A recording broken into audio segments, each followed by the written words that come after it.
Well, good morning to the transparency here. It is October 1st, man. My favorite month. I love October. I guess it's my second favorite month. March is my favorite month. My birthday's in March. March Madness is in March. St. Patrick's Day is in March. Spring break is in March. Sometimes Easter is in March.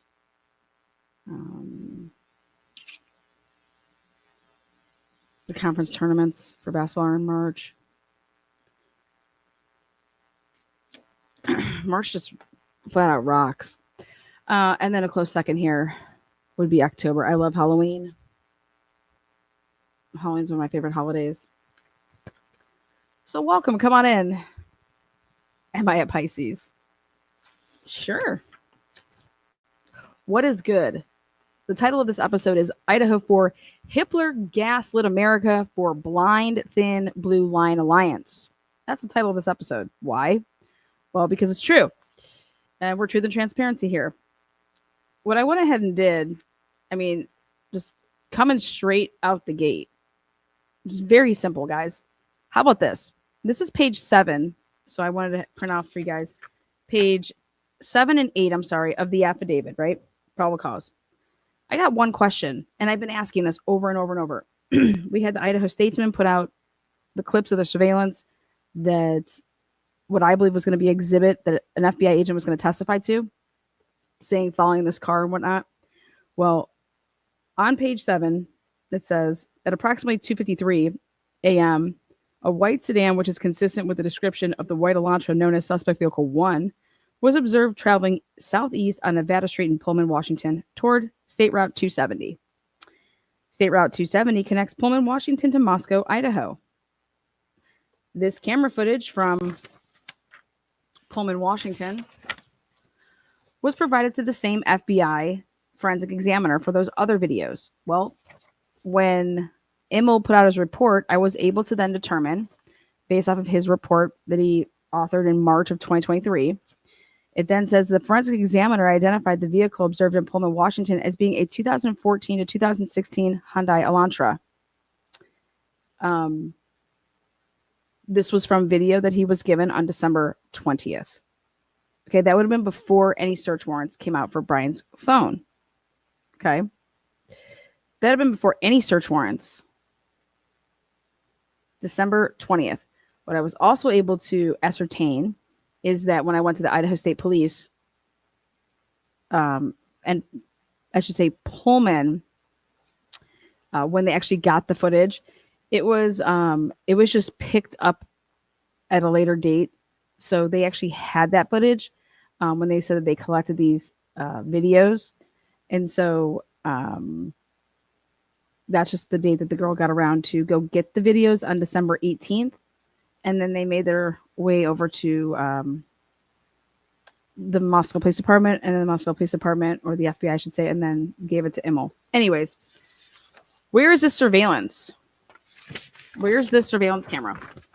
This is why Ashley Jennings was doing twirling, and you act like cars just can't turn around. Okay, you act like cars just can't turn around. So let me explain that to everybody. That means when Ashley Jennings and them wrote up this probable cause affidavit, they knew. So the issue should have been for Judge Hippler is that, wait, you're writing this in and you're making it seem like the phone where it's at and its location is basically moving simultaneous with this 2:53 a.m. white sedan. That's the purpose of it being in the probable cause affidavit, is that you're putting the phone and the car together. You're assimilating those two things. Okay. Release this camera footage, number 1. I have yet to see it. And number 2, at approximately 5:25 a.m., there was 5 cameras. Release all 5 cameras. I want you to release all 5 cameras that caught the white sedan at 5:25 a.m. I want the ones from Stadium Way at Nevada Street, Stadium Way at Grimes Way, and Stadium at Wilson Road, and Stadium Way at Kruger Way. Okay. Also, I want to know why in no writing, whether it came from the state or whether it came from the defense, did anybody ever mention the fact that Brian Culver's vehicle had a bug guard on it? Okay. Think about this. We didn't hear any arguments from the state about the car not, having this bug guard on it. And we also didn't hear the argument from the defense that, hey, it's great that you're showing that car, but it doesn't have a bug guard on it. So my question is when was that put on Brian Culver's car? Okay. It was not argued either way. Nobody was taking the liberty to use that in any of their arguments for whatever reason. Again, so I think it's significant because it didn't make any arguments for either side. That's what's interesting. That's what should be important. Okay. Now, going to then Hippler's page 25, 26, and 27 from the Franks. So I wanted to reacclimate myself with a couple things, which was, okay, Hippler basically made a bunch of arguments on the behalf of the state, and I want to remind everybody what those were. So basically, Ashley Jennings is saying, you act like a car can't turn around. Okay? You act like a car can't turn around. Ashley, no. First of all, cars can turn around. And now I know 100% why you said that. It's because you actually have knowledge. You actually have knowledge of the fact that the phone was going and headed a different way than where your car at 253. You're saying that, hey, let's say that the phone showed up at 247. I want to know why you picked that. Well, because everything else after that is handoffs, and we can kind of like say that. Okay, sure. But you knew, you're like a car can't just turn around. And then Judge Hippler's over here like, what's 7 minutes? What's 7 minutes when the crime isn't for another hour? Well, it's because you're not saying that the car was there right before the crime was committed, which I don't understand why you just didn't. Why couldn't you just say that his car was, and just go with here at, 405, 404, cars coming in. Oh, that's right. Because you're not able to identify from the 1112 camera that is actually an Elantra. And that when it's leaving, it's an Elantra. So you're like, we have to show all these other loop-de-loops, okay? And which means that it has to be in the area then at 326. That's the problem, Judge Hippler. The problem is that you think that the car can just poof appear right before the murders, okay? And that's okay. And the problem is that you're making an argument that the state isn't saying happened.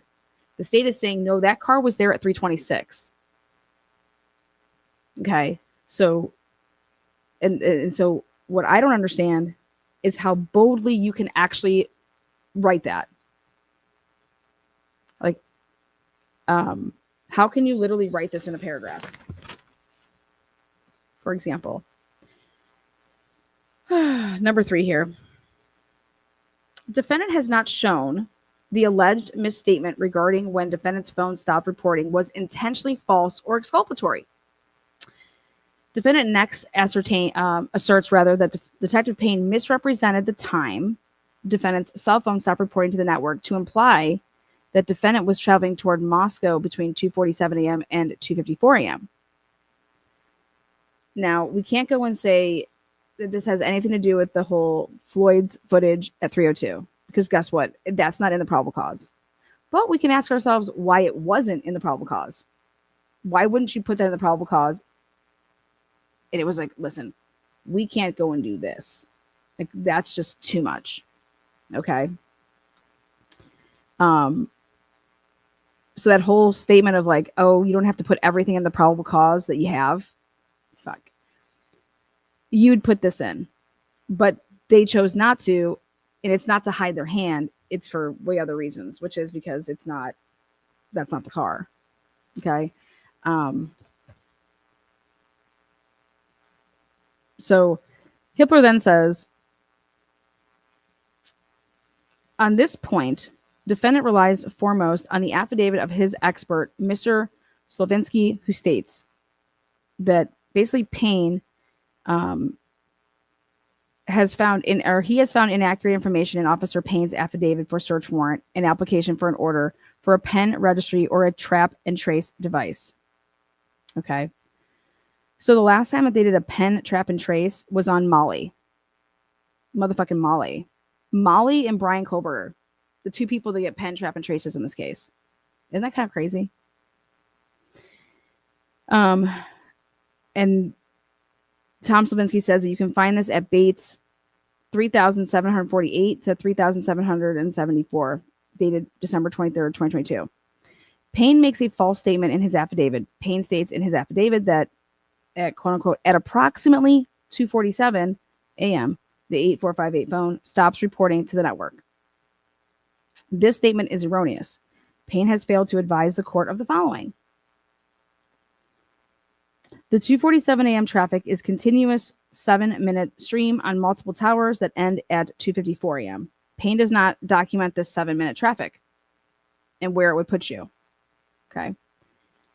Number two is Payne did not inform the magistrate about these handoffs, which would have clearly and directly shown him the fact that on November 13th, 2022, from 2:47 to 2:54, Mr. Kohlberger's device was not heading to Moscow as purported by Payne, but was indeed headed southbound from Pullman. The fact that Payne either disregarded or was not aware of the handoffs and direction of the travel of Mr. Kohlberger's device gives this defendant grave concern over the lack of training and experience Payne has in mobile forensics and the credibility of his affidavit. This is where I think that there's a mistake here. Why aren't we just saying that there's an issue with saying that the white sedan and the phone are together? Because, and then you would go on to say that in your next argument is that in order to be on the camera at 3:26 a.m. to be that car that they have on Indian Hills trails, whatever, this needs to be the car, right? So that you can have time to get over there. And that this phone and this car need to be going in concert together. Like, that's the critical part. So why wasn't that said? Just like that.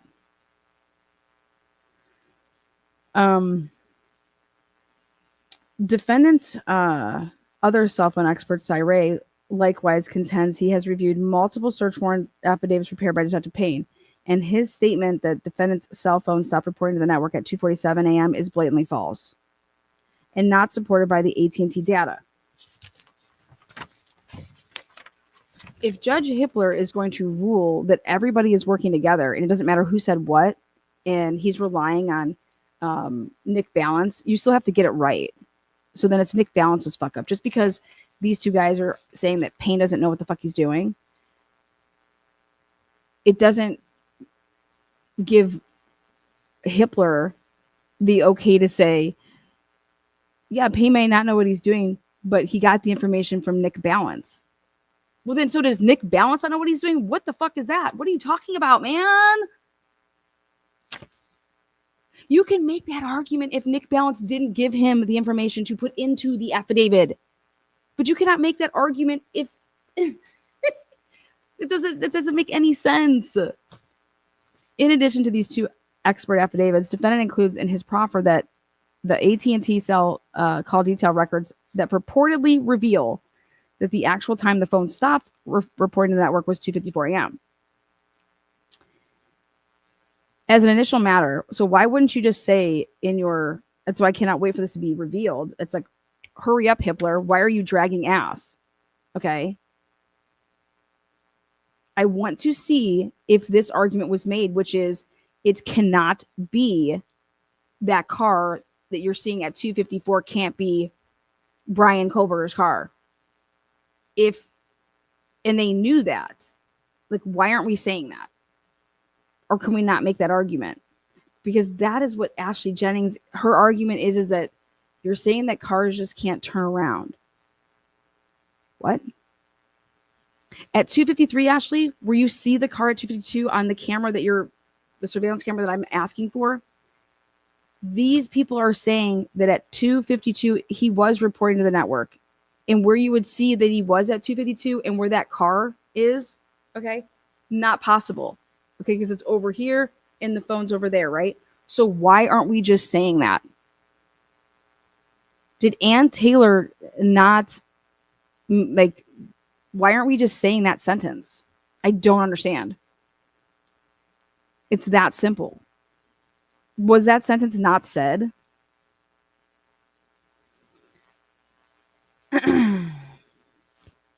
As an initial matter, defendant has not provided the search warrant affidavit identified by Mr. Slavinsky with his proffer. Okay.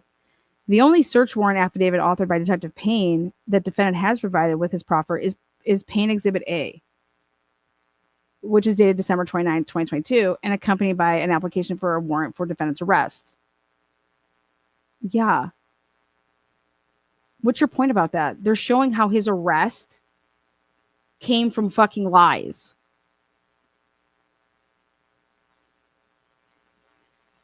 Who even cares about getting the search warrant for the phone at that point? If I'm showing that that's all a lie and you used it to get his arrest, then everything from there goes. You absolute idiots. Like, Hippler cannot be this dumb, right? But he's saying, oh, you didn't give me that affidavit. It's like, well, I don't think that they had that affidavit because I think that was being hidden. Okay? Because why wouldn't they, Hippler? Hello. He says, I could not believe that this argument still to this day. The court cannot consider the effect the alleged misstatement would have on probable cause without the correct affidavit before it.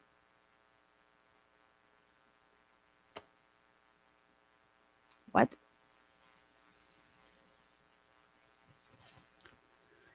However, the search warrant affidavit references by Mr. Slavinsky is otherwise part of the record in this case as to other motions, and the court will take judicial notice of it for purposes of deciding this issue.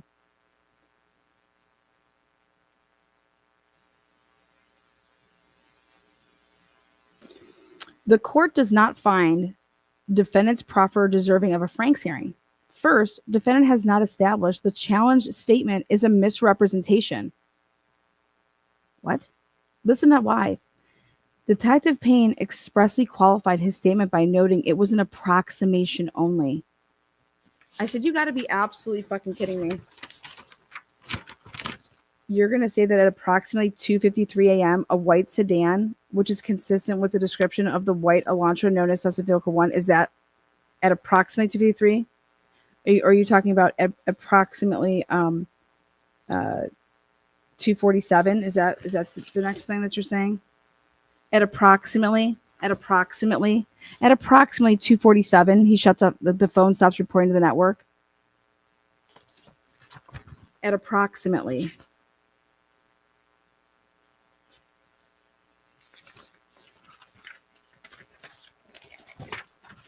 At approximately. I don't think there's anything approximate when you're saying a number like 2:53, 2:47. I don't think there's anything approximate about that. Approximately 3 a.m. Approximately 2:30. Approximately 2.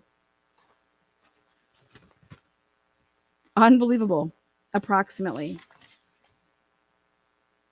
2:47. Fucking love it. It is just so pathetic. So pathetic. So fucking pathetic. So pathetic. Where was I here? Approximate. Right. Okay. Next. However, the search warrant affidavit referenced by Mr. Slavinsky, he says approximate, As he testified, Detective Payne, as he testified to it at an earlier hearing in this matter, Detective Payne is not an expert in deciphering CDRs. Thus, he provided the records to FBI Special Agent Nick Balance to analyze and relied on Nick Balance's analysis in drafting the Penn Register affidavit. That affidavit disclosed both Detective Payne's reliance on Agent Balance's analysis and Agent Balance's training and experience to the magistrate. To the extent the approximation was off a 7-minute discrepancy, particularly one occurring more than 1 hour prior to the homicides, is not so far outside the approximate window as to render the statement false. What are you talking about? This is needed. Like, in order for you to say that the car at 326 did all that stuff and that's the murder car and blah, blah, blah, you cannot go and say, you cannot talk about the time of the fucking crime. You have to talk about the time that it all begins to, that's being alleged in here. And that car is there at 326. Hippler's over here talking about, we're talking about something that's so far removed as an hour and it's 7 minutes. Hippler, ask yourself why they would need to even say that if it's just 7 minutes, why couldn't they just, like I said 5 minutes ago, rewind the tape? Why not just say, right, that here's this car coming in at 4:05, tries to make a circle around, then tries to make a 3-point turn, then tries to park, then some noise being heard, a thud, a dog barking, and then speeding away, right? Well, guess what? Because at trial, you would get absolutely destroyed, because then the defense team would be showing, look at this car that's just making these circles from 326, to 401. And also you need the camera from the Ridge Road to actually identify the vehicle that you are alleging that is that 404 entry. Yeah, problematic, right? But at trial, I would also be pointing out that you didn't care that Jack Showalter drove a black BMW.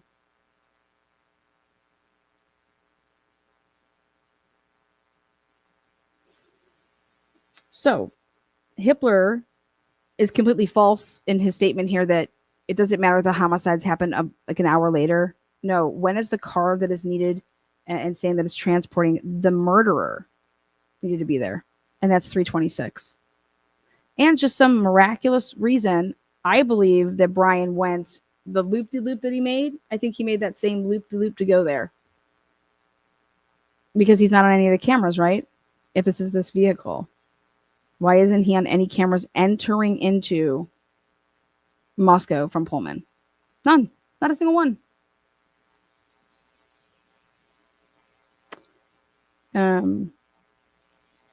So there's Judge Hippler literally swallowing whole. Swallowing Bill Thompson, Nye, and Ashley Jennings. Approximately 2:47. It was approximate. I've never heard anybody refer to the time. What's the time? Approximately 2:47. Bitch, it's approximately 2:30. Approximately 2:47.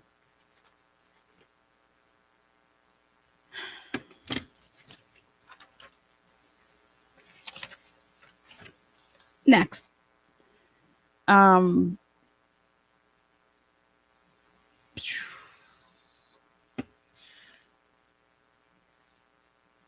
the extent that approximation was off a 7-minute discrepancy, particularly one occurring more than 1 hour prior to the homicides, is not so far outside the approximate window as to render the statement false. Further, so then what's going to render, what's up, my boy? What's up? So what would make it render it false? Question.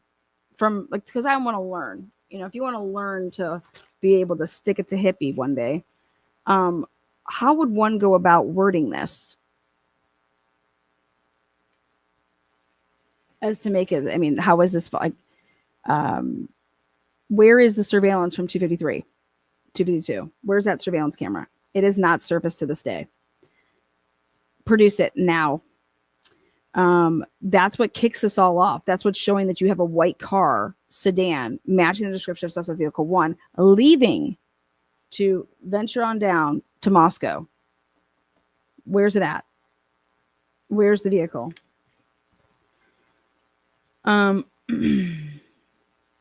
Next. Further, even if the statement could be characterized as false, defendant has not shown it to be intentionally or recklessly so. Is that right? Well, the question should be is why? Where are you getting that information? Where are you getting that information? How come the last known before the handoffs is 247? After that is all handoffs. How is that not intentionally? How come they didn't say that it showed up at 250? 249. Why 247? So did Ann Taylor say that, well, it looks like it's intentional because they're stopping it and not including any of the handoffs? In fact, not even Mr. Slovinsky goes so far impute this mens rea to Detective Payne. Rather, he points out that Detective Payne either disregarded or was unaware. So you need people to say things a certain way, right? So we shouldn't be kind to not accuse people, right? Because the Franks would have coughed that all up. This is just to get a Franks, you piece of shits. This is just to get a Franks. I don't know what he did. We need to ask him. Okay? And I don't know if that was what's supposed to happen. Like, hey, Ann Taylor, why aren't you asking him about why did you write down 247? Where are you getting that information from? Why did you believe that was the last, and you have, why didn't you call Nick Balance to the stand during this hearing?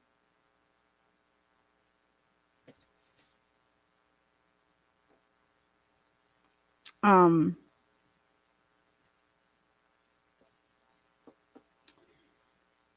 he was just unaware of the handoff data that would have revealed the correct time the phone stopped reporting. Based on Detective Payne's self-described lack of expertise in analyzing CDRs, it is reasonable to infer the latter.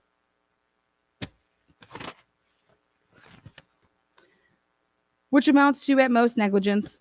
Further, Detective Payne relied on Agent Balance to decipher the CDRs, which he is entitled to do in executing probable cause evidence. So wouldn't that actually be worse, Hippler? Wouldn't that be worse that an FBI agent who knows what they're doing, either provided false information on purpose, right? Or Payne disregarded the actual true facts and said, well, we're not going to get the search warrant, so we're going to have to put this, and I'm going to do this on my own.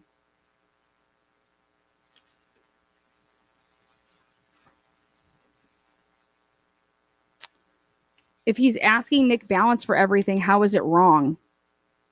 Where's that?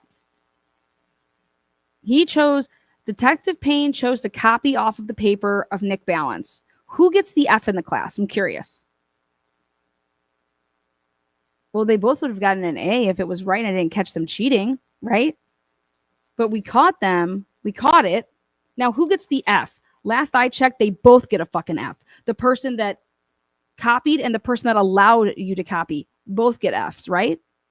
That's what we're taught in, I don't know, 3rd grade, 2nd grade. Finally, defendant has not shown Detective Payne's mistake in identifying the handoff data to be exculpatory. What? This is Tina with What the Fuck Transition Services. Are you kidding me?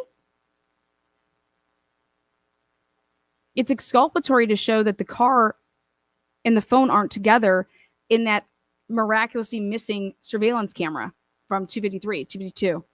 That's what it shows. How does it not show that? How would it not show that? How would it show that you're lying? Okay, because this is how you're creating, I don't know, probable cause to get the arrest, right? To get more search warrants, right? And so that you need this to show that, hey, these are 1 and 2 and the same and they're moving together.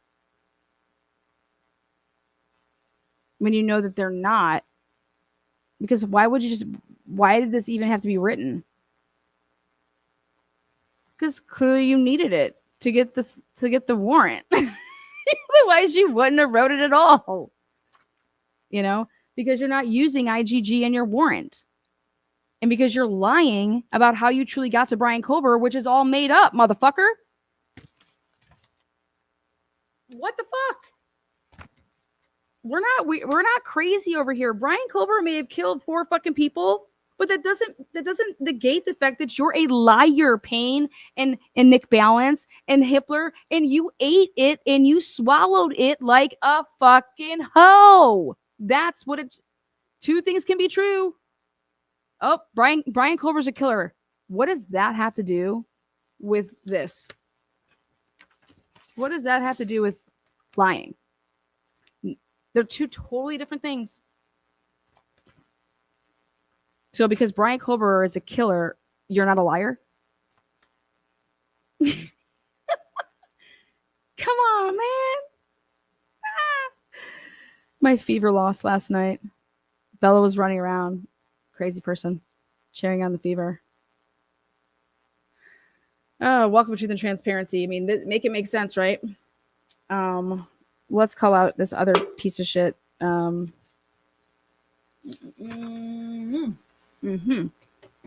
Well, next part is that I want to point out is that he says that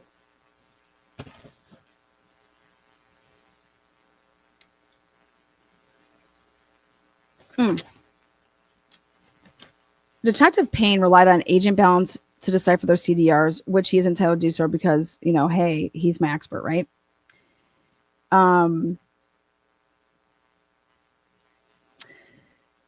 There are 2 problems with this assertion that Mr. Slavinsky claims it was exculpatory because a correct interpretation of the data would show that the device was not heading to Moscow as purported by Payne, okay, but was indeed heading southbound from Pullman, Washington.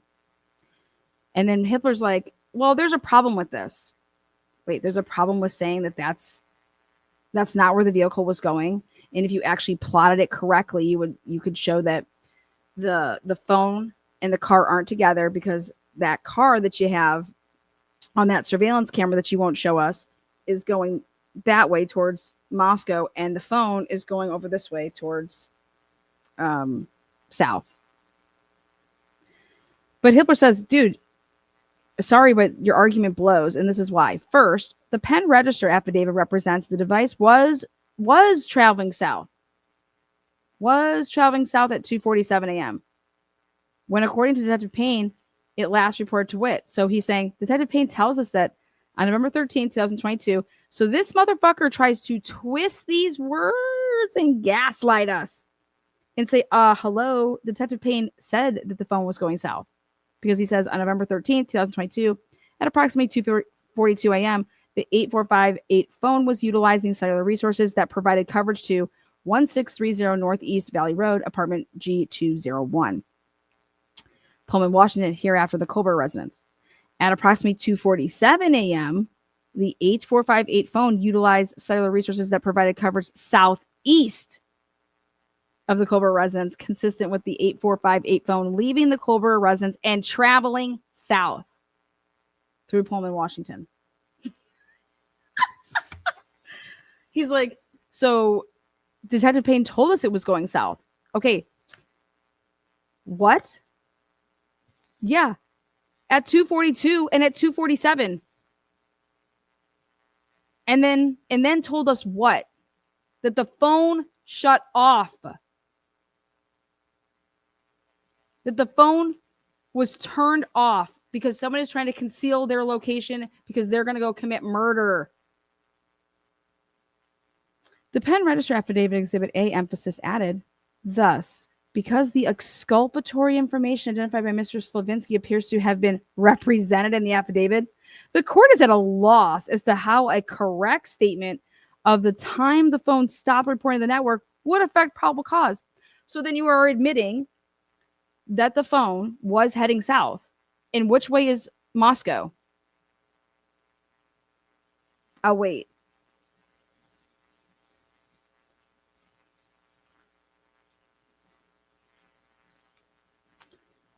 Second, even if the pen register affidavit did misrepresent that defendant's cell phone was headed to Moscow between 2:47 a.m. and 2:54 a.m., as opposed to southbound from Pullman, a correction would have no effect on probable cause. What? Traveling southbound from Pullman at 2:54 a.m., more than an hour prior to the homicides, does not disprove that the defendant could have driven to Moscow after 2:54 a.m., after his phone stopped reporting to the network. Could have. It could have. It could have. So now we can just write in probable causes that, hey, this could have happened. This could have happened. Can I get a warrant? Give me my warrant. This could have happened. Who sounds like the conspiracy theorist now? This could have happened.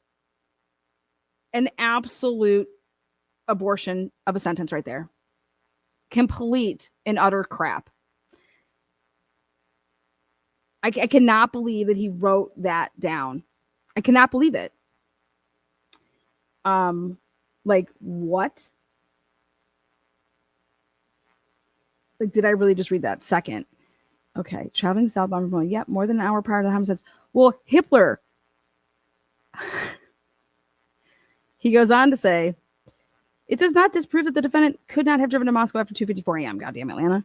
After his phone stopped reporting the network.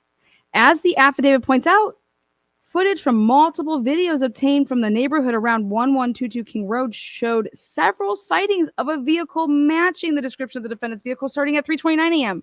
and ending at 4:20 a.m. Given the proximate of Pullman to Moscow, the fact that the defendant may have been traveling southbound in Pullman at 2:54 a.m. does not exclude him as the potential driver of the suspect vehicle from a probable cause standpoint.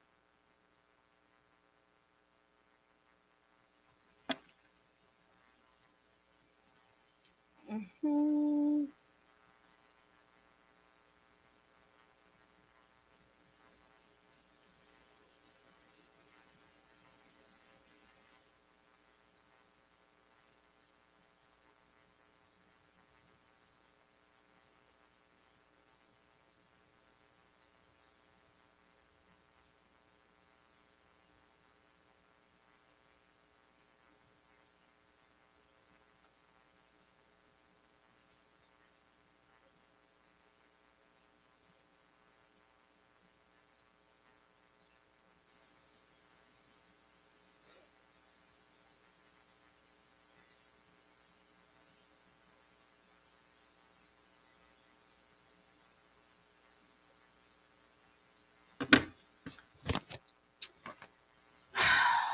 These idiots. Absolute idiots. How you been doing? How you been doing?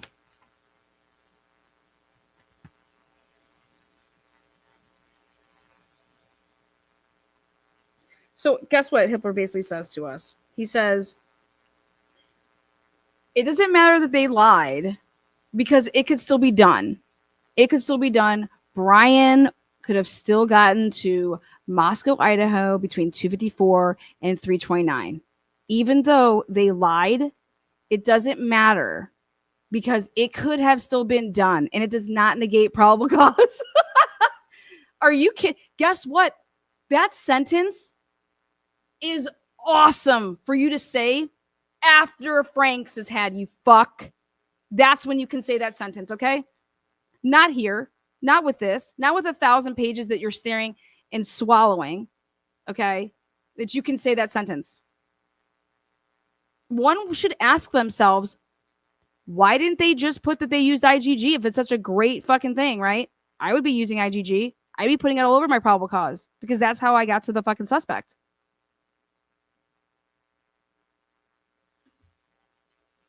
Right? I wouldn't go lying about how I got to the suspect and then know that a judge is going to have my back and that the community, the citizens of the world right here in the United States of America, right here, are just going to say, that's okay.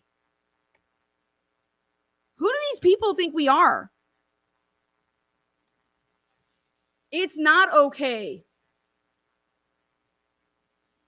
Sheldon Jeter Jr. is in prison because of work like this.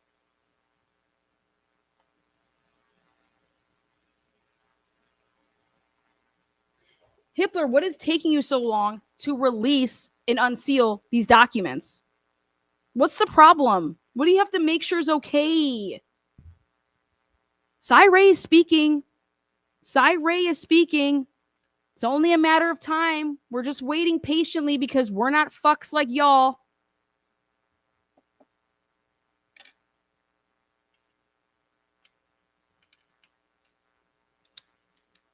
You stalling isn't going to say, oh, well, maybe he'll just forget about it, or maybe he won't want to talk about it, or blah, blah, blah. Are you kidding me?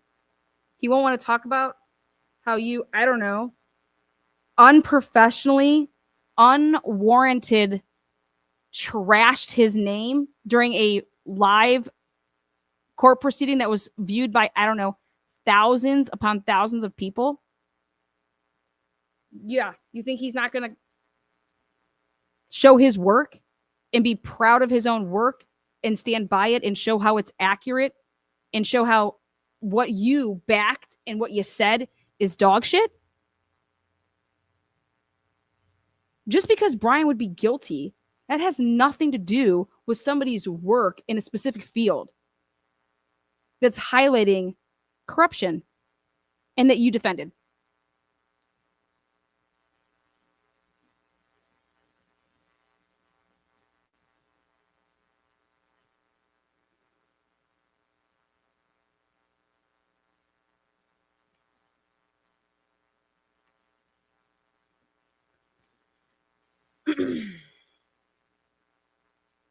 Dinky, how have you been, buddy? Good to see you. 27 months, baby. Cy Ray was disrespected big time, in my opinion, says Veronica. With nothing. He wouldn't even let the man speak. The man puts in an affidavit and all he says is, this could ruin careers if it's true. That's why he put it in, motherfucker. Because it should ruin careers. Because people should be doing this. Because it shouldn't be happening. Right? And in what? How many years did he say? He's never seen such blatant. What? Blah, blah, blah, blah, blah, blah, blah, blah. Why would Cy Ray want to ever burn bridges with people? He wouldn't and he doesn't.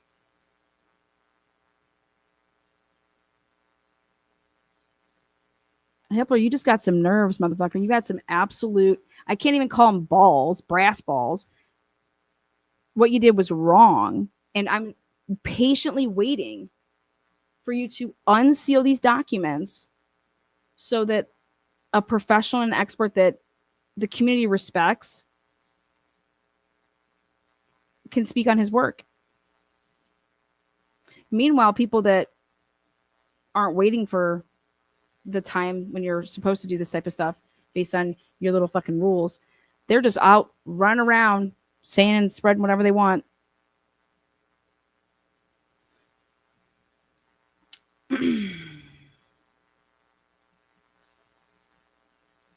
You know, when an expert testifies for a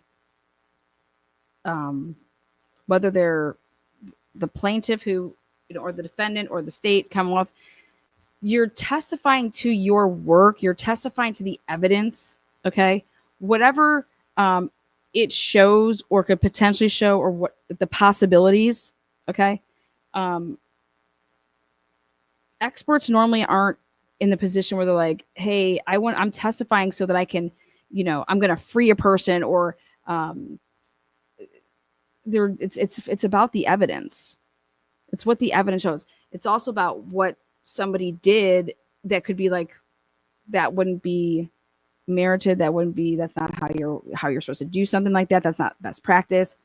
You would have an expert to point out that this is actually what this shows. They would have seen this when they got this on this date, things like that. You're talking about a timeline, and Hippler wants to talk about the totality, like the totality of this 19-page affidavit, and it doesn't matter when you realize certain things. And I'm just thinking to myself, it absolutely does, because how are you getting search warrants? You keep getting search warrants because you keep pulling back the onion. Okay, you don't get to the middle of the onion just because, poof, voila. No, you're peeling, you're working your way there. You're peeling it back. You keep going, right? And it's because of what you've been building and what you've been uncovering that you can get like then another search warrant. And then everybody knows this. How does he not know this? He does know it. Police know this. Why do you think they amend search warrants? Why do you think that they can't get certain search warrants if they try to go and get something? Because they don't have the goods yet to go and get it. Like no, I'm not going to give you X, Y, and Z off of this. So to hear Hippler talk about that, it doesn't matter when certain things were known to law enforcement. I'm just over here like, how do you even make that statement? It doesn't matter when things were known. It matters just when this was written up that all of it was just known. What? What does that even mean? What does that even mean, man? Moreover, he says, the strength of the other evidence described in the pen register affidavit cannot be overlooked. What? The affidavit describes how CSLI data showed the defendant's cell phone left his apartment at approximately 2:45 a.m. and started traveling south before it ceased.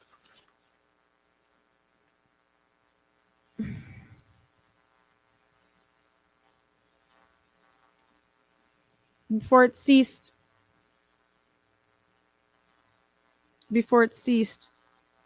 The other evidence. What the fuck does that have to do? What? The other evidence. Right here. It ceased. Before it ceased, reporting to the network, approximately 90 minutes before the homicides occurred. Again, why are you mentioning that? He needs to be on camera at 3:26. It's not about when the homicides occurred, because otherwise these detectives knew that we can't just say that that his car is the 405, 404 car that last go round, because then the defense is going to say, who's this car that keeps circling? Right? Think about it. We have to be able to show that all these cars are his cars. Otherwise, we got a problem. And that's what everybody needs to focus on, is that it was imperative that they found a way to make it that, hey, all those cars circling have to be this car. Otherwise, we're fucked. Otherwise, when the jury sees this shit, we're fucked. That's why they couldn't say that he traveled the same way that he left out, that he actually went there the same way, because he's not arriving until 4:05. And that's when I would believe, if he is the guilty party like he says he is, that how he went there is the same way that he left. That's my opinion. That's my opinion.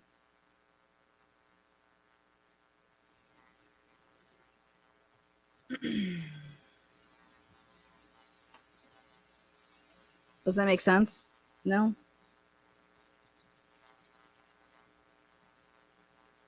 Wouldn't you want to travel like the way that you're like not even going towards Moscow, and you would go like that loop-de-loop?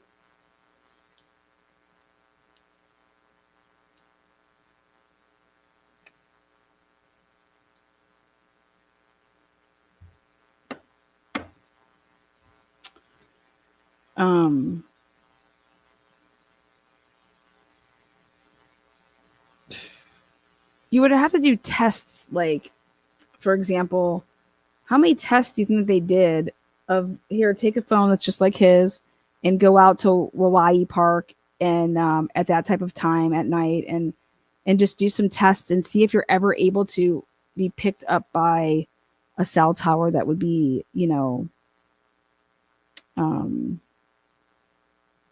just see what the results are. Test it all.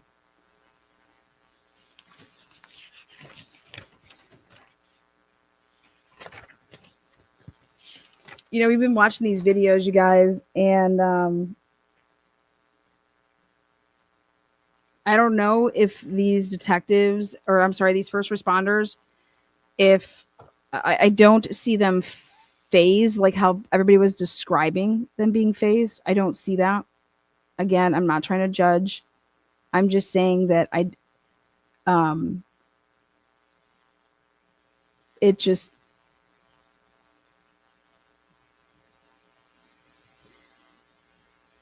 it didn't seem like these kids or guys, whatever you want to say, okay, younger gentlemen, older gentlemen, were just dealing with noise complaints and bike thefts. Anybody feel that way? What's up, Lucy? Love when you're in here, girl. Shake it.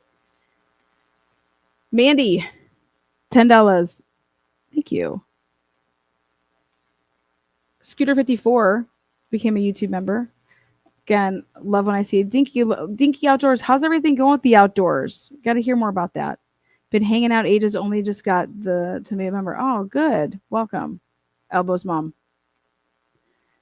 Don't you think? I think that, I mean, like I said, I'm not trying. I would be.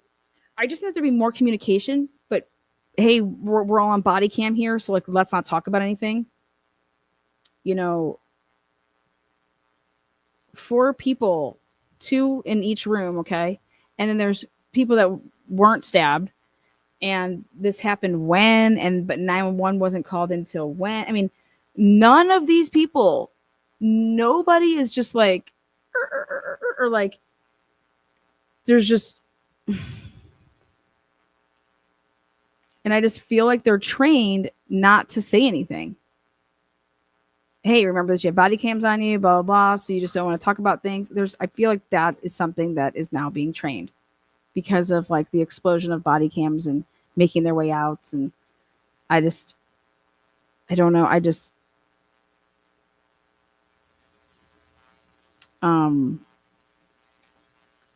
Deborah's turning people green. There she is. 5 little new aliens. Gwen.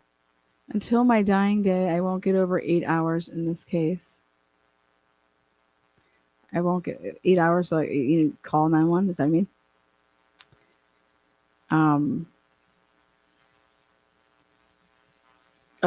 It just. And then left you all with a cliffhanger yesterday. Gilbertson asks Warner, and I have to bring this up. I don't know what Warner was doing the morning from noon to 2:45, 2:55. I don't know what he was doing in his brain that he just does not know anything that was going on while he's standing at the door to know when Darren Gilbertson says, "So were you guys taking pictures?" No. You didn't see Ryan Schneider taking pictures? Of course you saw him. Oh, I thought Corbin was up there taking pictures. I mean, was he saying that to potentially like not have to turn those on, not know like, hey, I just said that like that they weren't there. You watched it. You watched him. Like you watched Snyder go around and take pictures. Yeah, he's too busy watching Camel Toe. Okay, you guys saw that though, didn't you? And I pointed that out. I was like, listen to this. He's watching Homegirl walk across in her tube top and camel toe with her khaki pants and tight belt. And he's like, okay. That's what he's thinking about. And I'm sure Idaho State Police, when they're in that trailer and they're looking at each other and they're just like, what have they been doing probably for 2.5 hours? Just standing around. Nobody knows anything. Neighborhood canvas, what's that? I mean, but then I'm giving Idaho State Police a lot of credit because, and they shouldn't have it. And the reason I'm going to say that is because of the work they did in the Brian Drake case. It is god awful. And that's just how I know them. That's how I know of the Idaho State Police. I know them in the work they did with the Brian Drake case. And it was just pathetic. I had no other way to describe the camel toe. I'm sorry, but I just felt like they should have blurred her all, just like they've been blurring everybody. And they felt like they didn't. They should have blurred her. She deserved the blur too. So if I was her, I'd sue. That gave me emotional distress. Okay. You subjected me to,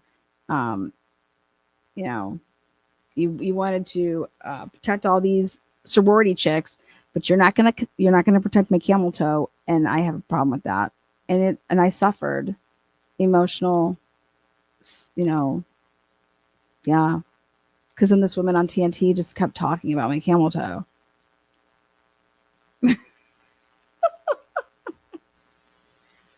Girl, I'm just continuing to talk about it so you have a lawsuit. Okay, go sue them. It's intentional though. Corruption, not incompetence. You don't frame people like Dr. Moore due to incompetence, right? Right? And when you realize that you made a mistake, like, when is the last time that you've ever seen a headline? We're all human, dude. I make mistakes daily. I know all of you guys make mistakes daily. And I know all of them make mistakes daily. We never see headlines where it's like an officer's admitting to just making a mistake. What is so wrong with saying that you made a mistake? What's so wrong with that? And is it the word money? Is it because, well, we're going to get sued, so we can't say that? Dude, it's a lie, basically, that you're never admitting to any mistakes as police officers over there. Oh, police never make mistakes. No, instead of admitting that you made a mistake, we have to cover for our mistake, which means it's cover up equals corruption. To err is human. Yeah. Can you imagine? Come on. How many times has a teacher made a mistake grading your paper? And I'd be like, wait, I didn't get that wrong. Here you go, Shug Tits. How many times should something have been marked wrong and it wasn't? Because Shug Tits is going through 50 people's papers and, okay. So it's just.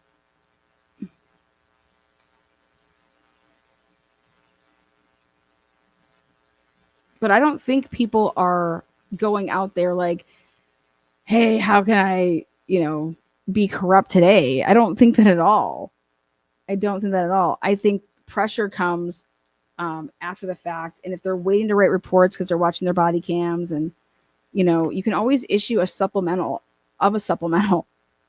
Issue your report and then you can add to it and issue another supplemental. Lana's on one today. Well, yeah, because Hippler needs to drop these docs. This is ridiculous.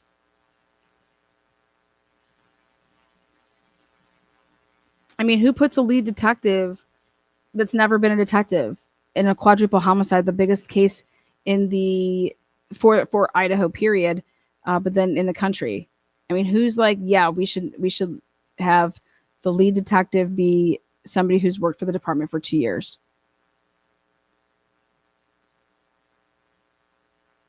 Well, it doesn't matter that he has only been there for 2 years. He has so much military experience in what he did in the military and blah, blah, blah. Okay. It's because I realized he wasn't the lead of anything. Okay. He didn't lead anything.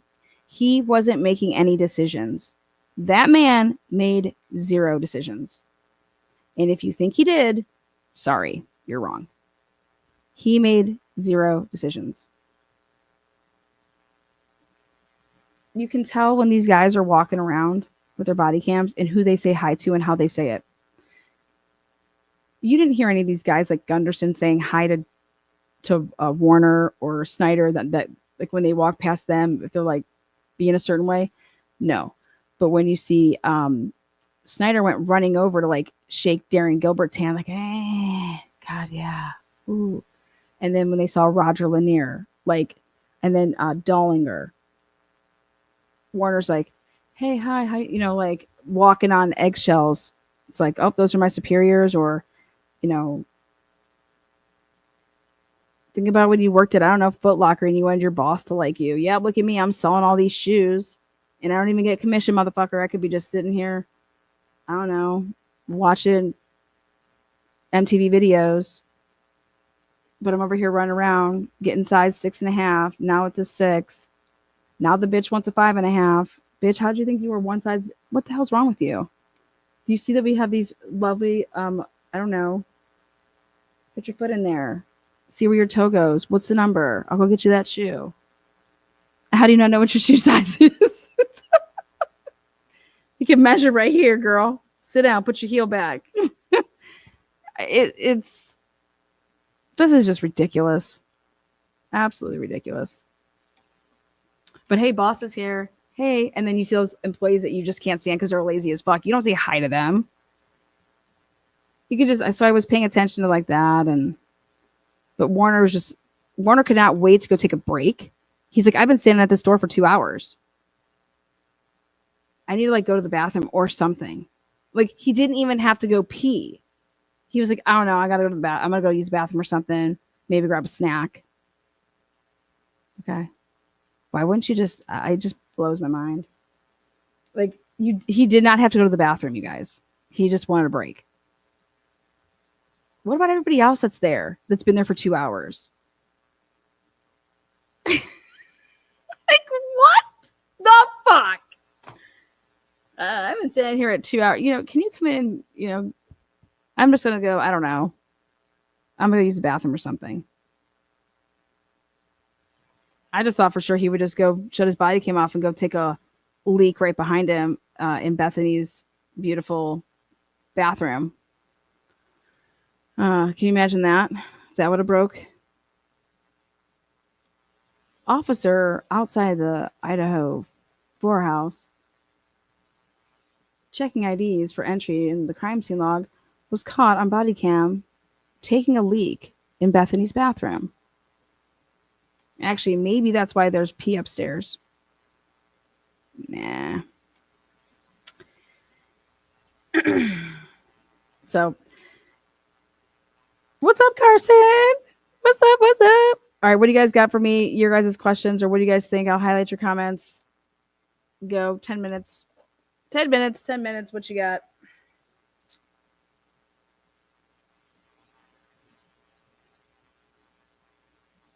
This case is disgusting. Lies and cover-ups. Yeah, I don't know. I can't. Right now, hey, Brian said he did it. Brian said he did it, right? I just want to see if the FBI did what I think that they did. And if they did, then we go and ham on it. Give him a chance. Redaction. Do you have the body cam for the locked storage room? The body cam for it? We have the pictures as far as the body cam. Yeah, they should be on. Let me go. I'll go double check. Are you saying that there's only pictures and we haven't seen the body cam of them opening it? Meg P says, don't drink the Kool-Aid. Moscow just saying. I actually, dude, I got some really cool friends there. And I will tell you this, that I was looking forward for the trial staying in Moscow and actually happening. Because I wanted to party on the campus. And I wanted to party in Pullman. And I wanted to party with the people that I became friends with that are awesome human beings. And so when that trial got moved to Boise, I was like, you gotta be fucking kidding me, man. I wanted no part of going to Boise. And then I did some research and I was like, man, I guess I can go out on Boise State's campus. I guess I can go be a Bronco. And then I kind of got like excited about it because I got a really cool hot like sweet spot to like have the Airbnb was right across from the courthouse and like the Whole Foods, and it was a rooftop that had like a pool and shit. It was an apartment. I think it was something. What was it called? Local something. I don't remember. But anyways, it was just sweet. It was a sweet ass. I get overlooked. Like literally, the backdrop was the courthouse, and I was like, I guess I can just have people here. I guess I can just throw parties here, because I was like going to be living there for like I feel like I'm a tenant. Like I can do whatever the fuck I want. And then these motherfuckers, and then these cocksuckers. I was like, and we could have been hot tubbing it, girl. We could have gotten bubbly with it. Shit, she probably heard that and then was like, Brian, we gotta take a plea deal.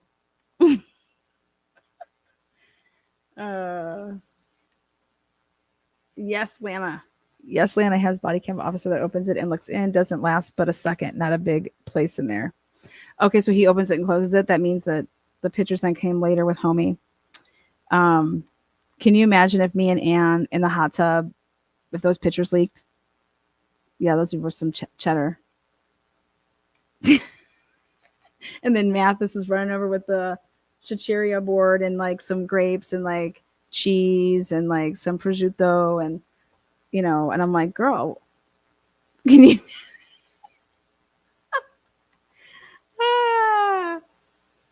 I'm like, guys, it's Sunday. Come on, just take a load off. Girl, we have Dylan on the stand tomorrow. We gotta focus. And then Ashley Jennings is like crying because she wasn't invited. Bicca, oh man. Yeah. Bicca would have been in a one piece probably.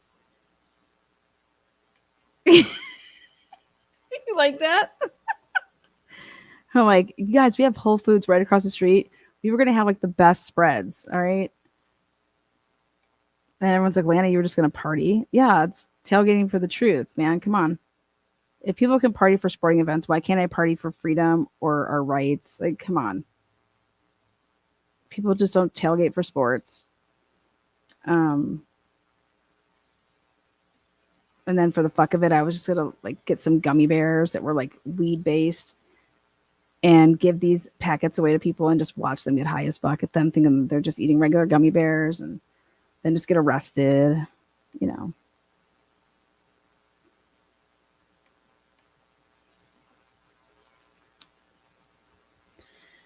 Yeah, and it would have been in the middle of August, nice and warm for swimming pool. Yeah, it was going to last all the way until October, and I was just going to keep on swimming. You like that? I left Elisa a call. I told her she's probably really busy, but she might want to take a look at that CI tape. Anne's like, is that right? Yeah, she's probably all upset now. She's probably like, man, I invited Vargas. Vargas was going to come out. Speaking of which, I just talked to Gabby Vargas the other day. We're picking a day to have her come out. She wants to come out on a Sunday. So I told her like a Sunday night live. What's up, Christy girl? Just keep swimming, right? Enan, oh yeah, Harsh would have got, yeah. I was gonna be inviting all these people. Just like you guys, right now, I'm on a kick. I want to interview Emily. I was told that she's on TikTok. So if anybody knows Emily, I believe you and Hunter. I believe Jack D. I believe you and Hunter. I would love to have you on the show and we can just roast motherfuckers. I want to talk about when JLR was up there and driving around and you guys talked about you're like, this guy was driving around with videos but I heard Emily's on TikTok and I want to have her and Hunter on the show. I believe them. I unfortunately believe that they were called for the purpose to find them. And but yeah, they got put in a horrible situation in my opinion. So Whatever happened to JLR? He's all over the place. Boy's covering everything over there. When there's a breaking news shooting, he is on it. Um. So, who else would I invite to interview on the show that I? Oh, I would love to talk to Jack D. Huge supporter over here of Jack D. I think how he was done was completely ridiculous. Um. Let's see. Okay, Bethany and Dylan. I don't know. I think that they just need to write a book. I think Bethany and Dylan need to write a book. I think they should write it together. And I don't know if that'll happen, but I think they should go on Dr. Phil. Again, don't know if this will happen, but they need to write a book. I think Ann Taylor should write a book in like 10 or 20 years, whatever she's done. I think that she should come back to this and maybe just interview Brian in her book. Her and Brian can write a book. I think that would be a good tando. I think whatever people need to do, they do not need to interview with certain people right now. I won't say their names, but I think that they just need to have free reign to say whatever, and to be once they're asked the question, they get to speak and then ask. You know what I mean? None of this editing, clipping bullshit. I don't think that we're going to see that. I don't know why, but I think Brian has moved on to a new love interest, and I think that Brian loves Ann Taylor. I think that he has fallen in love. That's what I think. My gut feeling. Who else would I interview? If I had to pick between Dylan or Bethany to interview, all day I'm going to pick Dylan. As long as we can use her phone as part of the interview. I'm picking Dylan.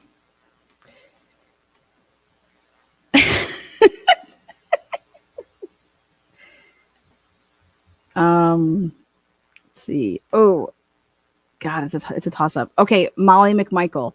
Molly, I know you watch my channel. Okay, Molly, I did a FOIA request and I finally got it back. Girl, they got me. They got you. Whitman County said, "Yep, we got a file on her. We don't have a file on." We don't have a file on that Justin Stricker, whatever the fuck his name is. But Molly, we have you. We got stuff. So I have to send a money order for $4.10 because I started off just a little bit so I could see what they had off of the instances reports, and then from there I'm going ham on the body cam. Christy's like, you can have Dylan, I'll have Bethany. There you go.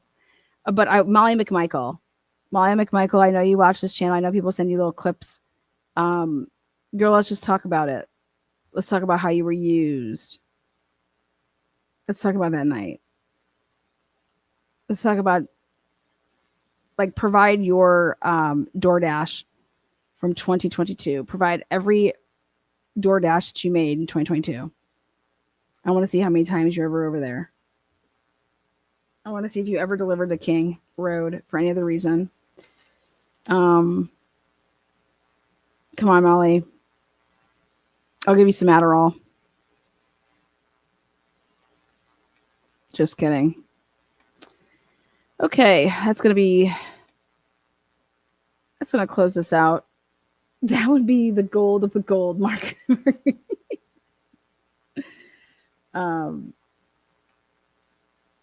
We do have confirmation that Moscow is almost done with the Molly Michael interview with Payne, so it's coming. I have nothing to ask Payne. He's literally done nothing. he's not going to say anything. He doesn't know anything.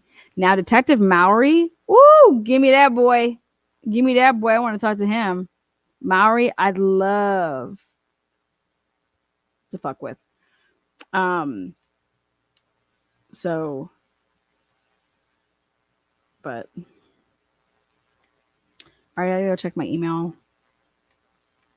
I gotta go work on a Google Earth document. These things take too long. Lana, let me know if you need help organizing the information. Oh, thanks. Appreciate that. Appreciate that. All right. Thank you, moderators. You guys rock. Thanks, everybody, for being here. And we'll see you on the next one. Oh, by the way, great news. Sheldon Jeter Jr.'s evidentiary hearing was fucking stellar. My reporting was accurate. The juror asked for immunity. She was going to plead the fifth unless they gave her full immunity. They gave her full immunity, and then she told the truth. And my reporting and investigative journalism paid off. Sheldon is going to get a new trial. She admitted to talking to 3 people during deliberations, prior to deliberations, and praying with them, asking them how she should, she doesn't know what to do, blah, blah, blah, all this shit. She was a neighbor of Rachel Daltondo, and yes, it was juror misconduct. So that means it's a mistrial, and then a new trial would happen.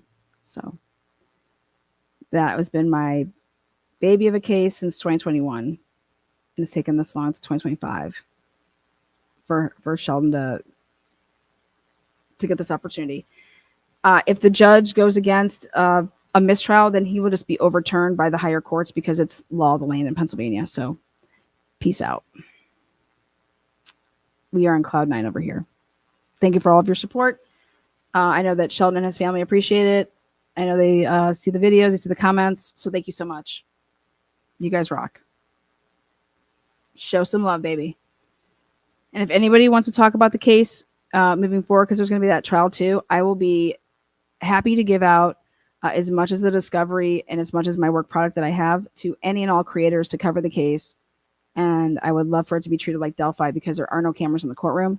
But I will be there for trial 2 every single day of the trial to deliver like word for word type of testimony that we kind of did with the Delphi case. With that said, have a good afternoon. Peace out. Thank you. Appreciate you. And go give my boy over there, that True Crime Cafe nut, go give him a like. Go give him a sub. I just love when he pops in with his bubbly ass. Cheers, motherfucker.